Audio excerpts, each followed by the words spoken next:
Di bawah lampu remang warung kopi yang hanya hidup saat malam, seorang janda 25 tahun menyimpan luka, rindu, dan sebuah kesepian tiada henti di balik meja kayu lapuk. Tak ada yang menyangka, kehangatan kopi yang dia sajikan justru menyalakan bara asmara terlarang dengan seorang pemuda dari desa rasa nikmat. Sampai akhirnya, membuncit perutnya, dan rahasianya tak bisa lagi disembunyikan oleh siapapun. Assalamualaikum warahmatullahi wabarakatuh. Selamat datang di channel Kisah Wisata Malam, tempat kisah-kisah nyata dan penuh makna kami hadirkan untuk kalian. Sebelum cerita dimulai, jangan lupa tekan tombol subscribe dan aktifkan loncengnya, agar kami lebih semangat dan tak ketinggalan kisah-kisah berikutnya yang lebih mendalam dan menggugah hati. Yang sudah subscribe, semoga Tuhan berikan masuk surga. Amin. Namanya Mbak Revi. Usianya baru 25 tahun, tapi keriput halus di sudut matanya menandakan hidup yang tak pernah memberinya banyak pilihan. Warung kopi kecil, suka senang di pinggir jalan utama desa Karanggayam itu, ia buka sejak suaminya meninggal, karena sakit 3 tahun lalu. Sejak saat itu, warung itulah satu-satunya tempat dia bergantung hidup, menyambung nafkah untuk satu-satunya anaknya yang masih sekolah di TK 0 besar. Setiap malam, warung itu ramai oleh suara lelaki desa. Ada yang baru pulang dari ladang, ada yang supir truk mampir cari rokok dan kopi hitam. Ada juga yang datang hanya untuk memandangi Revi diam-diam, sambil pura-pura main catur atau domino. Tapi Revi tak peduli. Ia sudah biasa digoda, dikata-katai, bahkan ditawari uang agar bersedia ditemani semalam saja. Tapi semua ia tolak, walau kadang dadanya sesak oleh kesepian belayan yang makin menggila tiap kali malam datang. Sampai suatu malam, datanglah Herman. Pemuda lajang berumur 30-an tahun, tinggal di desa sebelah. Ia datang diam-diam, hanya saat warungnya sudah sepi. Awalnya hanya minta kopi, lalu esoknya datang lagi.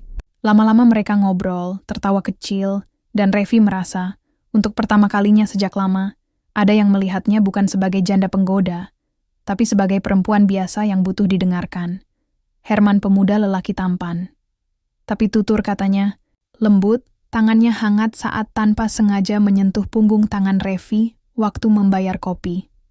Sejak malam itu, Revi mulai menantikan kehadirannya. Ia merasa bersalah, tapi juga tak kuasa menolak degup jantungnya sendiri setiap mendengar motor milik Herman berhenti di depan warung.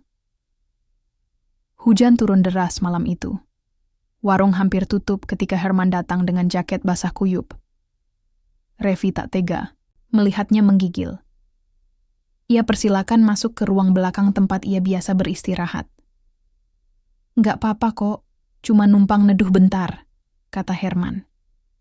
Tapi saat mata mereka saling menatap, kehangatan itu tak lagi bisa mereka sembunyikan. Dan mereka tak kuasa menahan hasrat yang lama terpendam. Akhirnya mereka pegang tangan, saling berpelukan, berciuman penuh gairah nikmat, hingga terjadilah saling lepas baju, dan akhirnya sampailah kejadian di luar kendali mereka untuk saling menikmati tubuh mereka tersebut.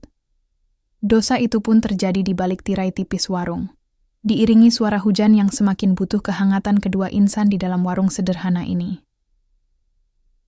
Sejak malam itu, Revi dan Herman seperti dua orang yang terbakar dalam api, yang tak bisa mereka padamkan. Mereka tahu itu salah. Mereka tahu hubungan ini tak boleh ada. Tapi semakin mereka mencoba menjauh, semakin dalam mereka tenggelam. Herman tetap datang ke warung. Kadang hanya sebentar, kadang semalaman.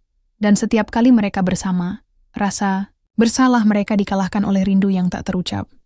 Revi sering terdiam sendiri saat siang datang. Di antara tumpukan gelas kotor dan bau ampas kopi, ia termenung menatap dinding warungnya yang mulai kusam. Ia tak pernah menyangka akan terjebak dalam hubungan seperti ini. Hatinya gelisah. Ia mencoba berusaha lebih tenang, tapi tetap saja bayangan Herman selalu hadir saat malam datang. Ia pernah mencoba mengatakan pada Herman untuk berhenti, untuk tidak datang lagi. Tapi Herman hanya tersenyum, memegang tangannya, dan berkata, "Kamu yang bikin aku bertahan, Rev. Kalau kamu suruh aku pergi, aku nggak bisa melupakan kamu. Kamu satu-satunya wanita yang aku cinta." Kata-kata itu membuat Revi diam. Tapi tetap saja, Revi belum jadi istri yang sah. Ia bukan siapa-siapa. Dan yang paling menyesakkan, ia tahu ia tidak bisa menuntut apa-apa.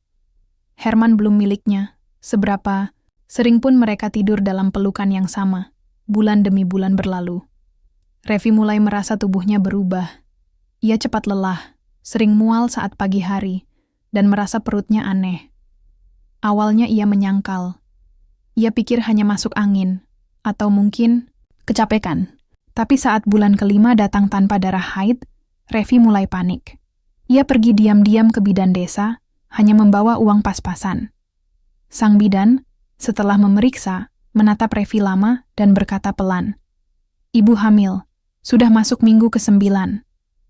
Dunia Rina seakan runtuh. Ia hanya bisa mengangguk dan pulang tanpa berkata apa-apa.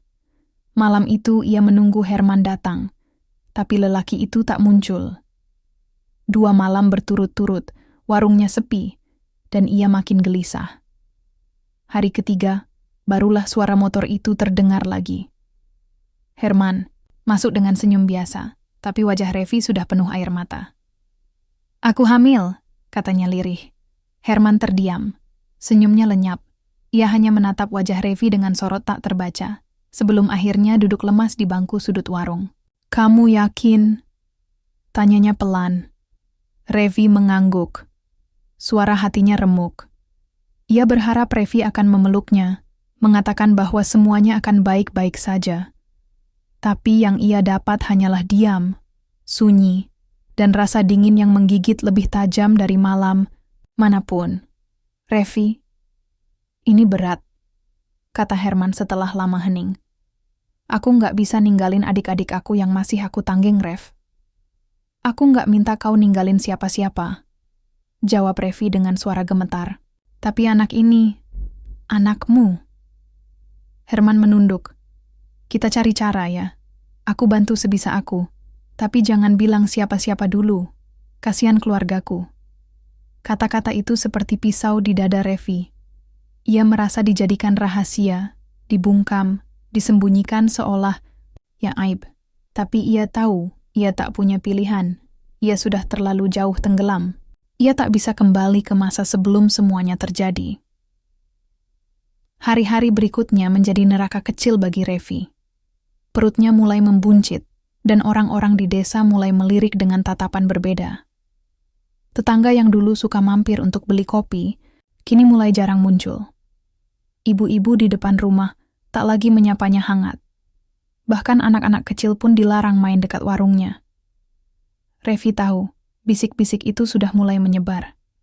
Mereka belum tahu siapa laki-lakinya, tapi semua yakin. Janda, itu telah berbuat nista. "Aku lihat perutnya makin besar. Siapa yang tanggung jawab?" bisik Bu Ijah ke tetangganya saat melintasi warung yang nyaris kosong. Katanya orang dari desa sebelah. Nggak tahu pasti, tapi sering kelihatan malam-malam datang naik motor. Jawab Bu Narti dengan nada menyindir. "Astagfirullah, janda kok gatel, nggak bisa jaga diri. Kasihan anaknya itu, sekolah ditanggung malu." Revi pura-pura tak dengar, tapi hatinya seperti dirajam ribuan jarum. Ia hanya bisa duduk sendiri di kursi warung, menatap langit-langit, sambil mengelus perutnya yang mulai mengeras. Ia merasa tak punya siapa-siapa. Bahkan anaknya sendiri, Raja, mulai pulang sekolah dengan wajah murung. "Bu, tadi teman-teman bilang aku anak haram," katanya suatu sore. Revi tak bisa menjawab. Ia hanya memeluk anaknya erat, sambil menangis pelan. "Herman?" Lelaki itu makin jarang datang. Alasannya selalu sama, sibuk, urusan rumah, dan bantu. Adik-adiknya, Revi tak pernah menyalahkan, tapi hatinya terus digerogoti kecewa. Ia menahan diri untuk tidak menelpon, tidak bertanya, tidak menuntut apapun. Tapi malam demi malam ia lalui dengan air mata. Setiap kali mendengar suara motor lewat, ia berharap itu motor Herman. Tapi harapan itu makin sering berakhir menjadi kehampaan. Suatu sore, kepala dusun datang ke warung. Wajahnya dingin, matanya menatap tajam. "Mbak Revi, warga desa banyak yang resah. Kami minta warung ini ditutup dulu sementara. Daripada bikin gaduh," katanya tegas. Revi hanya bisa terdiam. Tak ada pembelaan. Tak ada kekuatan tersisa. Ia tahu, sejak perutnya tak bisa lagi disembunyikan, ia telah jadi sasaran yang empuk bagi kebencian. Dengan berat hati, Revi mengemasi dagangannya. Warung yang dulu jadi sumber hidupnya, kini hanya tinggal bangku kosong dan meja berdebu. Ia memindah semuanya ke belakang rumah kecil peninggalan suaminya. Di sanalah ia menghabiskan hari-harinya, sendiri, sepi, dan menanti detik demi detik yang terasa panjang. Sementara itu, di desa sebelah, Herman tetap hidup seperti biasa. Ia masih rutinitas di rumah seperti biasanya. Ia masih makan malam bersama anak-anaknya. Dan hanya sesekali ia mengingat Revi, perempuan yang kini hamil anaknya tapi tak bisa ia kunjungi. Revi mulai berpikir untuk pergi dari desa. Tapi kemana? Ia tidak punya orang tua. Saudara kandungnya pun sudah tak pernah menghubungi sejak ia menjadi janda. Ia hanya punya warung yang kini ditutup dan anak yang masih butuh makan. Dalam kegelapan malam, ia mulai bicara sendiri. Apa salahku? Aku hanya ingin dicintai. Hanya itu. Tapi cinta tak datang dengan sederhana bagi seorang janda miskin seperti dirinya. Cinta datang seperti badai, menghanyutkannya ke dalam aib dan luka yang tak tahu kapan sembuhnya. Bulan ke-8 kehamilan, tubuh Revi mulai berat. Setiap langkah terasa menyakitkan. Ia tak lagi kuat berdiri lama-lama, bahkan untuk memasak pun harus duduk. Di kampung, gosip makin liar. Ada yang bilang bayinya hasil hubungan gelap dengan sopir truk. Ada yang menuduhnya mengandung anak dukun. Bahkan ada yang tega menyebut ia sengaja hamil untuk mencari perhatian lelaki. Namun hari itu, Herman akhirnya datang. Setelah hampir sebulan tak muncul, ia datang dengan wajah cemas dan mata merah. Revi yang sedang menjemur pakaian, hanya menatapnya sebentar, lalu kembali menunduk. "Rina, maafkan aku." Suara itu terdengar serak. "Istriku meninggal minggu lalu." Rina hanya diam. Perasaannya campur aduk. Ia ingin marah, ingin memeluk, ingin menangis, tapi tubuhnya tak sanggup bicara apa-apa. Herman duduk di lantai, menggenggam tangan Revi. "Aku mau tanggung jawab. Aku mau nikahin kamu. Anaknya harus lahir punya ayah." Tapi Rina tak langsung menjawab. Matanya memandang kosong ke tanah. "Baru sekarang kau ingat aku, saat aku sudah diambang kehilangan segalanya," katanya dengan suara rendah. Herman tak membalas. Ia tahu semua kata-kata akan terdengar palsu. Malam itu, mereka bicara panjang. Revi tak menuntut dinikahi segera. Ia hanya ingin anaknya lahir dengan tenang, dengan nama yang jelas, tanpa malu. Ia tahu, sebagian luka di hatinya tak akan pernah sembuh, tapi ia juga sadar, anak itu tak pernah salah. Maka seminggu kemudian, Revi dan Herman menikah secara sederhana di rumahnya, hanya dihadiri 2 saksi dan kepala dusun. Tak ada pesta. Tak ada undangan. Hanya ijab kabul yang dibaca dengan air mata tertahan. Tetapi pernikahan itu tidak serta-merta menghapus luka lama. Warga tetap mencibir. Banyak yang bilang pernikahan itu hanya formalitas setelah hamil duluan. Anak-anak tetap mengejek raja di sekolah. Bahkan ada yang dengan terang-terangan menghindari belanja di warung Revi ketika ia mulai membukanya kembali. Tapi Revi tak menyerah. Ia tetap melayani pembeli dengan senyum, walau hatinya lelah. Ia tetap menyeduh kopi, meski hanya 1-2 orang yang datang. Beberapa bulan setelah melahirkan, Revi tampak lebih tenang. Anaknya laki-laki, sehat, diberi nama Rafa. Wajahnya mirip Herman, terutama bagian alis dan dagu. Setiap malam Revi menatap wajah bayi itu sambil berdoa. "Nak, jangan salahkan ibu nanti kalau kau besar. Dunia ini kejam, dan kadang cinta bisa jadi hal paling menyakitkan." Revi sering datang, kadang menginap, tapi tidak menetap. Adik-adiknya di desa sebelah belum bisa menerima pernikahan kakak mereka. Revi memaklumi. Ia tak menuntut apa-apa lagi.